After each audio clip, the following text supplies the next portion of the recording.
Hello, I'm Sailaja Menon. I'm a psychologist at LifeWorks.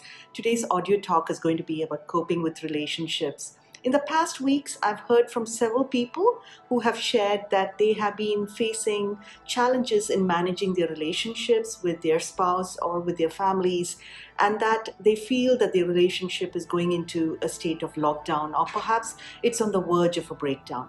We all will agree that in these past weeks, we have spent considerable amount of time with our families and our spouses, 24 hours, 7 days a week, which we perhaps have never spent in our lifetime with them. So, with that, there has also been a reflection and perhaps a realization that we are no two peas from the same pod, and that we are made very differently and we react and act to situations very differently. Although over the years in the relationship, we have learned to accept these differences, and to some extent, we have even learned to compromise some of these differences to kind of keep and maintain the harmony of the relationship.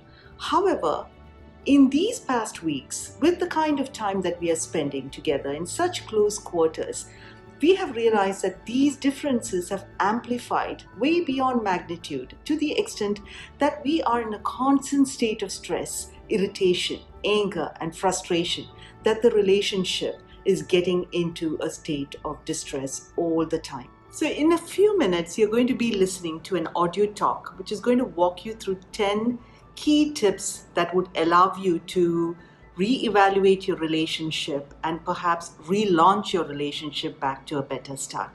So, with that, happy listening, take care, and be safe. Hello, everyone. I'm Sailaja Menon.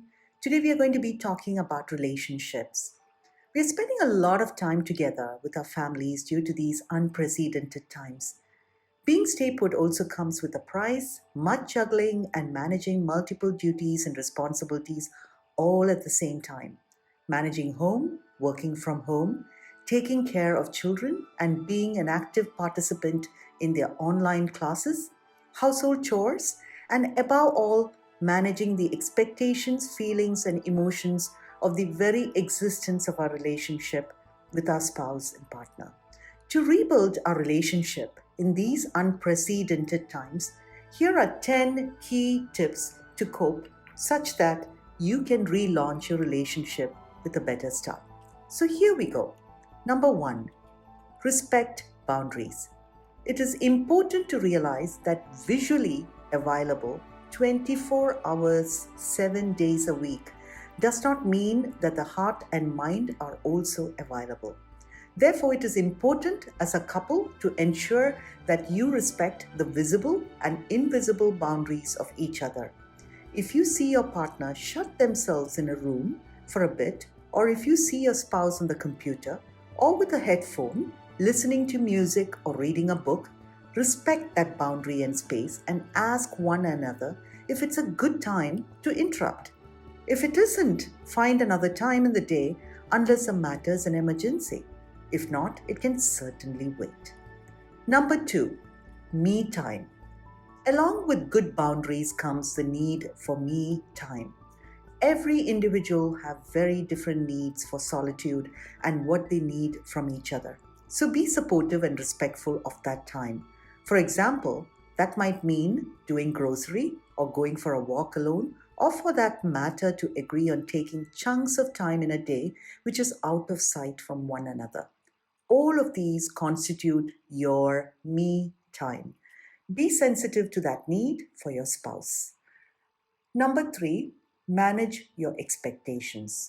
With your me time, it's also important to understand that this time we are in now is not about spending quality time with each other, but also about coexisting and keeping each other and your family safe and secure during such an uncertain time. Therefore, love is not always going to be in the air. Romantic gazes and actions are going to be much lesser. Candle lights are going to be dimmer. Desire for each other might be weaker, and quality time might be minimal. It can be disappointing if the expectation was otherwise. Don't let this disappoint you. This is quite normal. The call of the hour is to work together as a team to keep yourself safe and finding love in the smallest things you do to keep each other and your family safe. Find love, passion, and romance in the acts of service that you make an effort and do for each other. Number 4, be here, be now, be mindful. Now that you have managed your expectations, it's important to be mindful that you both are made very differently and your needs and wants are very different. One of you might be an extrovert and a social animal, and the other might not be someone very vibrant and talkative in a social gathering. Therefore, when you plan your virtual meetings with friends and families, respect that the need for each to be overly connected with people might be different. There is no right or wrong in this, and stop being judgmental and put undue pressure in the relationship. Allow them to set the pace. Let it not be forced, but rather enjoyable. Be mindful that you are not two peas from the same pod. Therefore, you're going to be different, and that does not make one better than the other. You're just unique, and you are your precious self, and be mindful of that. Number 5, up your emotional quotient. Now that you are mindful, remember everyone is feeling the same as you: uncertainty, worry, and fear. We all know that some are much better equipped with emotional and psychological resources to manage their feelings well, but another might not know how to manage it. That could lead to misbehavior, withdrawal, anxiety, anger, and irritability. Be aware of it and reach out with love, empathy, and compassion. You don't have to say anything.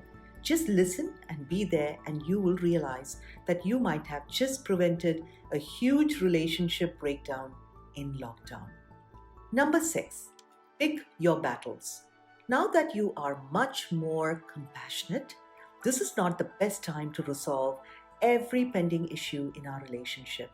Agree to place your thorniest issues of your relationship in the back burner for now, especially when you have your children and other family members cohabitating with you during this time. You can resolve it later. Avoid bringing back unresolved issues from the past. Agree to come back to them in a later date when the resources to normalcy is returning.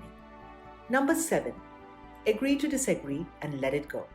Having decided to pick your battles, you also need to agree to settle any brewing arguments within a certain time frame of the day. Don't let resentment fester over the inability to tackle it, but rather choose to agree to disagree after your children or family members have gone to bed, or you find you are in a better place emotionally to discuss and find a solution to resolve it. Make sure you resolve it before you go to bed and continue this practice even after you get back to normalcy. Number 8, let go of criticism. Now that you have decided to agree to disagree, we are also very aware and have come to terms that there are certain aspects about our partner that are annoying, and that it has only amplified in lockdown and this difficult time. Remember, this is not the time to get critical about your spouse's cooking, cleaning, driving, and parenting skills, but rather expressing appreciation and being thankful for the small gestures of support, kindness, and help offered these past weeks. Practice gratitude, as it certainly outweighs criticisms. Number 9, make time for each other. Having let go of your critical thought, it is certainly important to foster some quality time together in a day for each other. I agree, most feel quite drained and exhausted to find some quality time considering the multiple tasks and duties each are handling every day. That time for each other takes a backseat. Regardless, this is essential to keep the goodness and the love in your relationship going. Keep off from devices and any other distractions and plan a time to spend quality time. It could be your morning cup of tea, could be a walk early evening, or watch a movie on Netflix late evening, or much better, do nothing and just sit down and have a conversation about your day or your future together. Whatever might be doable and workable for you. Can we foster the feeling of goodness and a sense of partnership through these meaningful moments? Of course you can. Number 10, practice gratitude.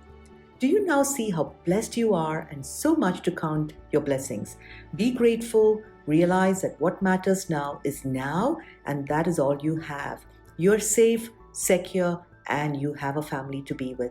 We all tend to overlook and take for granted these alliances and relationships.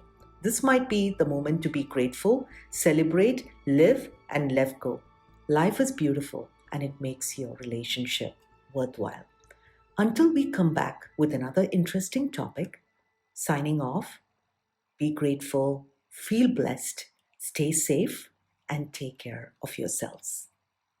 If you all have any questions or would like to kind of send me a personal mail, please do at Shailaja, Sailaja, Shailaja at lifeworks.ae. Have a nice day.